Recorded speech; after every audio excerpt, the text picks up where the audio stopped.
اچھا، میرے آپ سے 2-3 سوالات تھے چھوٹے چھوٹے، اگر ہاں آپ جی کے علم میں ہوں ان کے متعلق روایات تو مجھے بتا دیجیے گا۔ جی سر، اگر آپ یہاں پہ شو کروا سکتے ہوئے ویڈیو پہ تو وہ بھی کروا دیجیے گا، میں اسکرین شاٹ لے لوں گا۔ کوئی بات سوال نہیں، یہ تو ہے آپ کہ کیا پوچھ لیں۔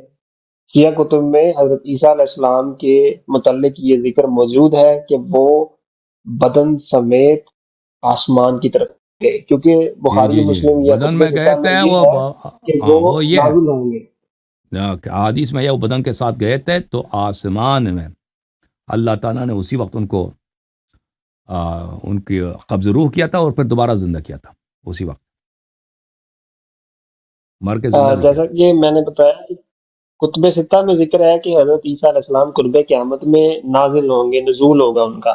ہوں لیکن نہ مشکل یہ پیش آتی ہے قادیانیوں سے بات کرتے وقت کہ کوئی ایسی حدیث مل جائے کہ جس میں ہم ان کو دکھائیں کہ بدن سمیت وہ اٹھائے گئے، تو وہ جی میں قرآن یہ سے دکھا اور دیتا حدیث ہوں، سے ایک جو منٹ۔ تعویلات کرتے ہیں نا، تو یہ بڑی پرابلم ہوتی ہے۔ وہ تو اگر آپ قادیانیت شیعہ تو کتب کچھ کو بھی نہیں دکھا دیں ہے، تو بڑی آسانی ہو قادیانیت جائے گی۔ قادیانیت تو ایسے بکواس ہے بھائی، وہ تو کوئی فراڈ ہی ہے نا کہ مرزا غلام احمد قادیانی علامہ صاحب ہے تو جیسا فراڈ ہی، فراڈی دو لیکن ان نمبر کا کا رد آدمی۔ بھی تو جی کرتے ہاں، ہیں نا۔ تو میں آپ کو دکھا دیتا ہوں یہ شیعہ کتب میں آپ کو دکھا دیتا ہوں، ایک منٹ۔ قادیانی کیا کہتے ہیں؟ جی جی جی وہ جی، کیا وہ کہتے ہیں وہ قادیانی؟ کہتے ہیں کہ حضرت عیسیٰ علیہ السلام کو نہ صلیب دی گئی، نہ وہ وہاں پہ قتل ہوئے، لیکن وہاں سے وہ بچ گئے تھے، بعد میں ان کی طبعی وفات ہوئی۔ اب تو بکواس کرتے ہیں، یہ دیکھو اب میرے میں محترم، نے یہ ان ایک کو حدیث ہے کہ اپنے حدیث ہے، ملاحظہ شیعہ کریں۔ کو نہیں یہ دکھانا ہے۔ دیکھو بھائی، یہ کتاب تفسیر البرہان ہے، جلد نمبر 2، یہ مؤسسۃ العالمی اس کے اصل ہے، پھر اس کو قم میں دوبارہ اس کو کاپی کر کے چھاپ دیا ان لوگوں نے۔ تو جزء ثانی ہے، ملاحظہ کریں، یہ سورہ آل عمران ہے، صفحہ نمبر 40 ہے۔ اعوذ باللہ من الشیطان الرجیم، اذ قال اللہ یا عیسی انی متوفیک ورافعک الی ومطہرک من الذین کفروا وجاعل الذین اتبعوک فوق الذین کفروا الی یوم القیامہ۔ یہاں پہ ایک سے حدیث نہیں، کئی احادیث ہیں۔ پہلی حدیث میں یہ ہے، یہ دیکھیں، اس میں تیسری حدیث میں دیکھیں، اس میں بہت ساری احادیث مل جائیں گے، لیکن میں ابھی یہ حدیث آپ کو دکھا دیتا ہوں کہ ما شبہ امر احد من الانبیاء انبیاء اللہ وحججہ للناس الا امر عیسی وحدہ، کہ لوگوں کو شبہ نہیں ہوا انبیاء کے متعلق جس طرح حضرت موسیٰ عیسیٰ علیہ السلام کے ساتھ ہوا ہے، اور یہ عیسیٰ علیہ السلام ہے کہ ان کے امر میں لوگوں کو غلطی ہو گئی ہے۔ اچھا، لأنہ رفع من الارض حیا، کیونکہ اللہ تعالیٰ نے ان کو زندہ زمین سے اٹھایا ہے، زندہ اٹھایا زمین سے، وہ زندہ، وقبض روحہ بین السماء والارض، آسمان اور زمین کے درمیان اللہ تعالیٰ نے عیسیٰ علیہ السلام کو موت دی ہے، انی متوفیک ورافعک۔ اچھا، یہ کس کی حدیث ہے؟ یہ حضرت امام رضا علیہ السلام کی حدیث ہے۔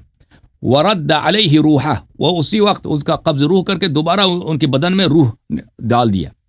وذلك قول الله عز وجل إذ قال الله يا عيسى إني متوفيك ورافعك إلي ومطهرك، وقال الله تعالى حكاية لقول عيسى عليه السلام وكنت عليهم شهيدا ما دمت فيهم فلما توفيتني كنت أنت الرقيب عليهم وأنت على كل شيء شهيد۔ تو یہ دو آیتیں جو ہیں اسی کی طرف اشارہ ہے۔ اس کے علاوہ مزید آپ جو ہے نا ان کے ساتھ جب بات کریں، احمدیوں کے ساتھ ان آیات پہ بات نہ کریں، آپ غلام احمد پہ بات کریں۔ غلام احمد قادیانی نے جو جھوٹ بولے ہیں اپنی کتابوں میں، جو بکواس کیے ہیں، اس نے جو فراڈ کیے ہیں، اس کے جھوٹیں بہت ہیں، علماء نے نکال دیے ہیں اس کے، یعنی استخراج کیے، اس کے تحقیقات موجود ہیں۔ وہ تو یہی چاہتے ہیں کہ آپ آیات پہ ہم سے گفتگو کریں، آیات پہ نزاع کریں، اور وہ پھر آپ کو دکھائیں کہ بھئی عیسیٰ علیہ السلام بعد میں مرے تھے، فلان فلان فلان، اس طرح۔ تو ان پہ اس سے بات کریں، ٹھیک ہے نا۔ ہمارے پاس تو واضح ہے کہ بھئی عیسیٰ علیہ السلام کو اللہ نے قبض روح کیا، وہ آسمان میں قبض روح کیا، اور دوبارہ ان پہ زندگی پھونکی، اور آخرت میں وہ واپس آئیں گے، ٹھیک ہے نا، وہی عیسیٰ آئیں گے۔ اور غلام احمد قادیانی ایک ملعون انسان ہے، اور وہ مہدی ہو ہی نہیں سکتے، کیونکہ ہمارے پاس مہدی علیہ السلام کا نسب سب کچھ موجود ہے، ٹھیک ہے نا بھائی، صحیح ہے۔ ٹھیک ہے۔ ہاں، اچھا، دوسرا ابھی اس حدیث میں آپ نے دیکھا کہ اللہ نے ان کو زندہ زمین سے حیاً زندہ زمین سے اٹھایا تھا، نص الفاظ میں نے آپ کو دکھایا ٹھیک ہے، تھا، صحیح ہے۔ اس میں میں آپ سے یہ پوچھنا چاہتا ہوں کہ یہی حدیث جو امام رضا علیہ السلام کی آپ نے نقل کی ہے، یہاں پہ مجھے بیان کی ہے، کیا یہ تفسیر برہان القرآن میں ہی ہے یا کسی اصول اربع میں بھی کسی کتب میں یہ اس کا ذکر ہے؟ تو یہ تفسیر البرہان جو ہے نا، یہ تخریج کی کتاب ہے، یہ اس کا اصل جو ہے اس میں ہے، اس کا اصل اللہ آپ کا بلا کرے کس کتاب میں نے ابھی آپ کو دکھایا تھا، اس کا اصل جو ہے عیون الاخبار سے لیا انہوں نے، عیون اخبار الرفا شیخ صدوق کی، وہاں پہ اس کا اصل دوسری کتابوں میں بھی ہوں گے لیکن عیون الاخبار سے انہوں نے استخراج کیا. جی ہاں ٹھیک ہے. دوسرا میں آپ سے سوال یہ پوچھنا چاہتا ہوں، اور اگر آپ نا کتاب بحار الانوار میں ادھر کتاب تاریخ الانبیاء ہے، حضرت عیسیٰ علیہ السلام کے متعلق ہمارے پاس بہت زیادہ احادیث ہیں. کتاب تاریخ الانبیاء میں اہل بیت علیہ السلام کی احادیث جو حضرت عیسیٰ علیہ السلام کے متعلق، ان میں بھی آپ کو مزید بہت ساری احادیث مل جائیں گے وہاں پر بھی. جی ہاں ٹھیک ہے.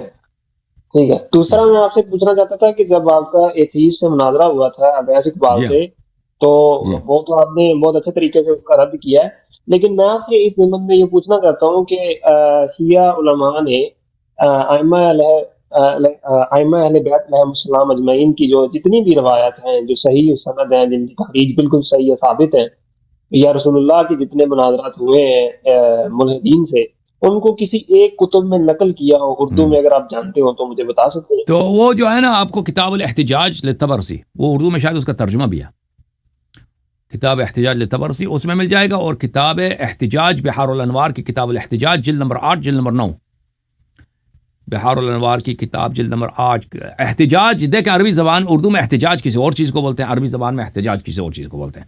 احتجاج اردو زبان میں بولتے ہیں پروٹیسٹ کرنے کو، عربی زبان میں احتجاج بولتے ہیں مناظرہ کرنے کو اور دلیل لانے کو، استدلال کرنے کو. تو یہ کتاب مناظرہ جو ہے کتاب الاحتجاج للطبرسی یعنی کتاب المناظرہ، رسول اللہ کے مناظرات ہیں، رسول صلی اللہ علیہ وسلم کے مناظرہ. اللہ نے رسول صلی اللہ علیہ وسلم کو مناظرے کرنے کا حکم دیا، وجادلہم باللتی ہی احسن، ان کے ساتھ آپ جدال کیجئے. قل ہاتوا برہانکم ان کنتم صادقین.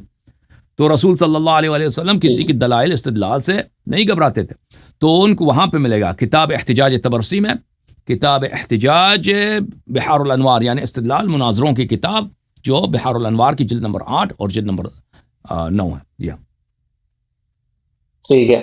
اچھا میرا ایک سوال تھا امامت کے متعلق کہ امامت شیعہ مذہب میں اصول دین میں سے ہے یا فروع میں سے ہے؟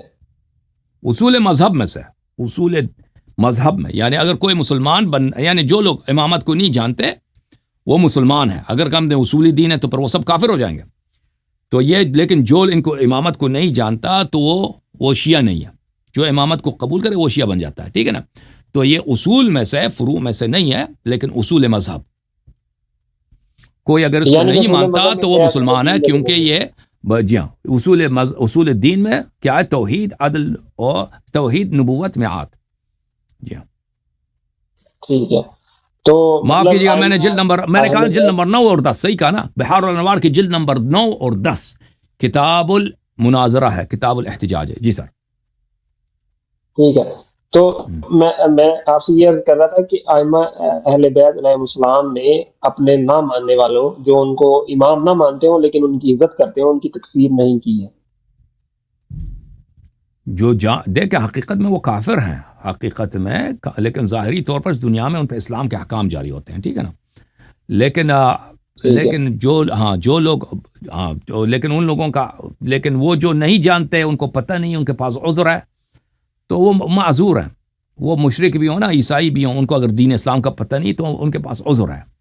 لیکن عیسائی، مشرک وغیرہ کافر ہیں ان دنیا پر بھی ان کے کافر کے احکام جاری ہوتے ہیں. لیکن جو اہل قبلہ مسلمان ہیں ان پہ اسلام کے احکام جاری ہوتے ہیں، لیکن در حقیقت میں یہ اسلام کے باطن میں نہیں ہے. ظاہری طور پر جیسے عبداللہ ابن ابی ابن سلول تھے، وہ رسول صلی اللہ علیہ وسلم کو رسول مانتا ہی نہیں تھا، وہ بکواس بھی کرتا تھا، گالی بھی دیتا تھا. رسول اللہ صلی اللہ علیہ وسلم ایسے لوگوں پہ اسلام کے احکام جاری فرماتے تھے. ٹھیک ہے نا. اس طرح ٹھیک ہے.